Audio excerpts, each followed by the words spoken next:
World War II ended in 1945 when atomic bombs were dropped on Japan. Then, in the late 1940s, a Cold War began with the Soviet Union, and policymakers realized that they needed the best possible scientific research system for America's national defense. In 1949, the Soviet Union detonated its first atomic bomb. This was much sooner than expected, and it sent a shockwave throughout America. Edward Teller and Ernest Lawrence, prominent American nuclear scientists, urged the federal government to fund a new laboratory. The original impetus was national defense, but over time a more wide-ranging New Ideas Laboratory evolved, the Lawrence Livermore National Laboratory. The model for the new lab was based on a big team science approach, with scientists of many different specialties interacting. Lawrence, who received the Nobel Prize for Physics in 1939 and invented the cyclotron, commonly known as the atom smasher, championed this approach. Edward Teller, hoping to promote his plans for the hydrogen bomb, argued for a massive lab to rival the atomic facility at Los Alamos, New Mexico. Lawrence envisioned a plan where government support would back a range of new projects for weapons, but also for computers and their applications. Located in California's Livermore Valley, about 50 miles east of San Francisco, the lab site was a World War II naval air station no longer needed by the military. The new facility opened on September 2, 1952, as the University of California Radiation Laboratory. Its primary mission was to accelerate the development of America's atomic arsenal. Early staff members lived and worked in old wooden buildings that were left over from the air station. The heating was poor, and minutes of one staff meeting noted that the desk lamp situation is very bad.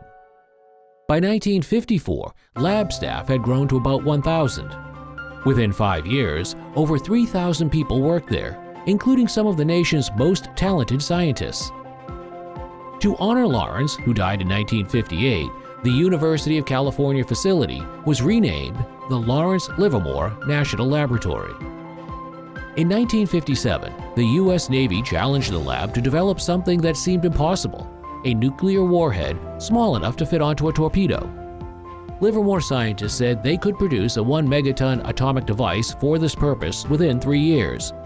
They were true to their word, and in 1960, the weapons were ready to be deployed. By this time, the delivery goal had morphed into what became the Navy's submarine-mounted Polaris missile system. The successful crash program on the compact warhead secured Livermore's reputation as a leader in nuclear weapons technology. But by this time, the lab had branched into computers. In 1954, it installed an IBM 701 computer, a machine powered by 72 vacuum tubes. This was the beginning of the major program of supercomputer research at Livermore. The lab's atomic weapons work also expanded. In 1957, Livermore scientists oversaw the first underground nuclear test at a test site in Nevada. The Nevada tests happened just as the public was becoming alarmed over nuclear testing in the atmosphere. Much later, beginning in the 1980s, the lab became a focus for annual protests against funding for weapons research. In 1973, Livermore began a project known as Atmospheric Release Advisory Capability, or ARAC. Its purpose was to find a way to track accidental radioactive releases at nuclear plants and assess their effect on nearby communities. In 1979, following a major accident at the 3 Mile Island nuclear power plant in Pennsylvania, ARAC scientists worked around the clock for weeks to predict impacts of any radioactive releases in the area. The ARAC program, under the National Atmospheric Release Advisory Center, later expanded to comprehensively track air releases of many hazardous materials.